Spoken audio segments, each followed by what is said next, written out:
Hi, Dr. Huntington here, and today we're going to talk about how to use a common food item that your grandparents may have kept around the house as a home remedy.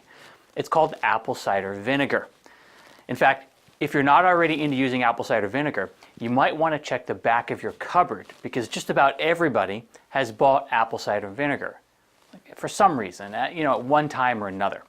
And this stuff does not need to be refrigerated even after you open it, although it's best kept in a cool area.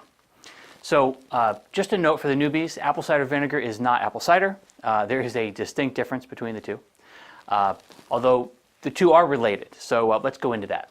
Apple cider vinegar is produced by fermenting apple cider. And during the fermentation process, you have the sugar in the apples, that kind of come together with the yeast and or the bacteria to make alcohol.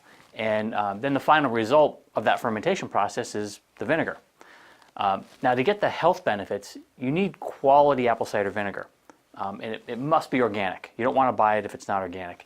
And you want to make sure that it's raw and unfiltered and contains the mother.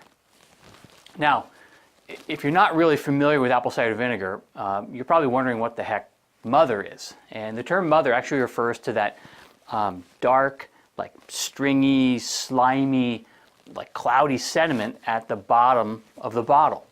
And it's the stuff that kind of makes the product look like it's gone bad, but that's actually the good stuff. And you don't want to buy a brand of apple cider vinegar where the mother has been removed. That brand will look more clear, like apple juice. And if you use that one, you're going to miss out on a lot of the health benefits that you'd otherwise get from, like a high quality apple cider vinegar that has not had the mother filtered out. The brand that I like to use is called Bragg. It's been around for a long time. It's probably the one you've seen on the shelf or at your grandmother's house. And you find it in just about every grocery store. So pick some up if you don't already have it in your house. Now, the key ingredient in apple cider vinegar is called acetic acid. It's made up of enzymes and good bacteria. And that's a large part of the health benefit that you'll get when you're drinking it. It actually comes from those enzymes and the bacteria. Okay, so here are some of the health benefits of acetic acid that you'll get from the apple cider vinegar. It helps in the regulation of blood sugar levels. Now, this is important for everyone and not just pre-diabetics or diabetics, because anything we can do to keep your blood sugar in normal range, which over time prevents excessive amounts of insulin release, is a healthy thing to do. Most of the devastating chronic diseases of today are associated with high blood sugar and high insulin levels. In fact, diabetes researchers have observed that consuming apple cider vinegar with a meal actually helps to reduce the blood sugar and insulin spikes following the meal. And they think that the mechanism at work here is the acetic acid, which interferes with the enzymes that break down starch, and thus blocking the absorption of starch. And remember, starch will significantly raise your blood sugar and insulin levels, so blocking that absorption in this case is good. Now, apple cider vinegar also has a long history of use, in terms of helping with other things like heartburn and acid reflux, as an example. And that's really good news because the common heartburn medications increase your risk for kidney and heart disease. So if you're suffering from heartburn or acid reflux, you might just want to try some apple cider vinegar. It's cheaper and it's safer than medication. Now, the apple cider vinegar also contains healthy bacteria. And of course, eating foods that contain healthy bacteria helps to maintain high levels of that healthy bacteria in your gut.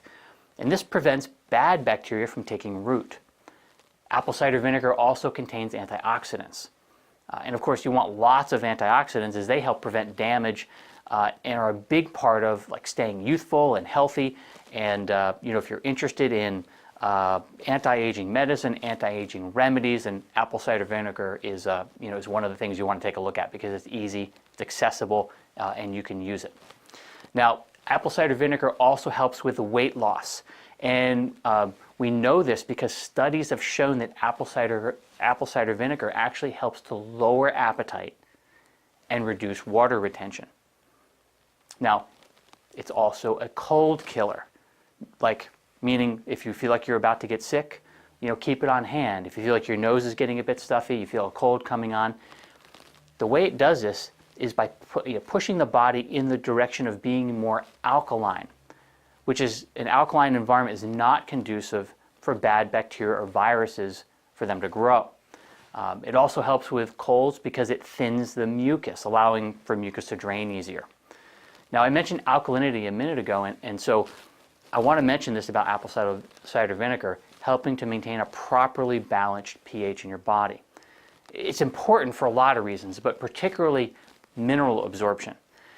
And if you think in terms of calcium and magnesium and potassium, then it's super important for your nervous system and your heart and your overall muscle function. You know, if you've ever gotten cramps, particularly like in your legs, or you get that feeling that your legs just like can't relax, there's a good chance that you're lacking minerals.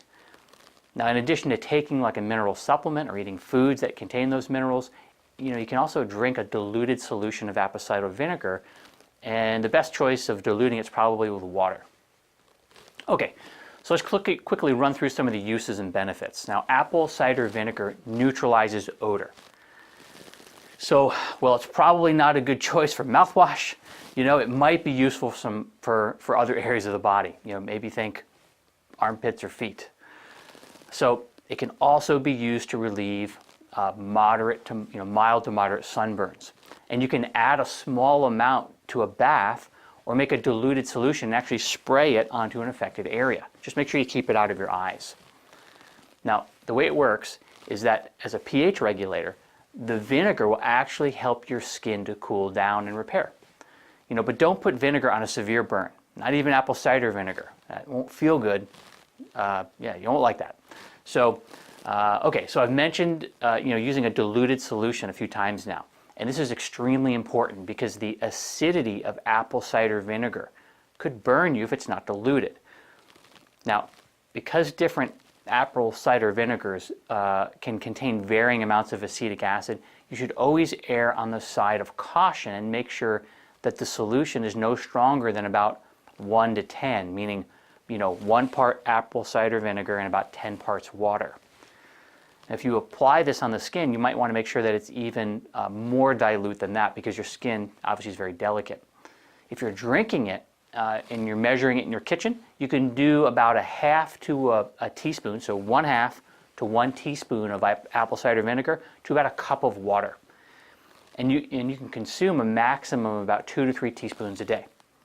All right, so in summary, make sure that you buy organic, make sure that you buy raw, unfiltered, and that it contains the mother, right? And you want to make sure that you buy a quality brand. The one I choose is typically Bragg, right? So remember, the mother, I just want to mention this, is that raw, it's the unfiltered apple cider vinegar that has it, but it's that sort of slimy,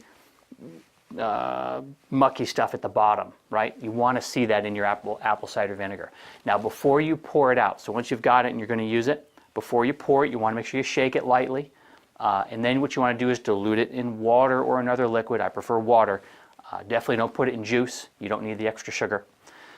And then a great time to drink it is about 20 minutes before your meals to get the benefit of lowering your sugar and insulin spike.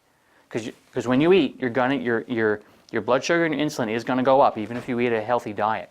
And so by taking the apple cider vinegar just before your meal, you can help suppress that a bit. You can add apple cider vinegar also to like a salad dressing or marinades or soups or your smoothie. And this will help you to maximize the nutritional absorption from the vegetables that you're eating. You can also warm your diluted apple cider vinegar solution and add some stevia, some lemon juice, and create a tea. Or you can drink it cold and you can kind of pretend like it's some kind of funky, refreshing lemonade. Okay, so if you're not already consuming apple cider vinegar, make sure to get it in your diet this week. Until next time, enjoy your vinegar.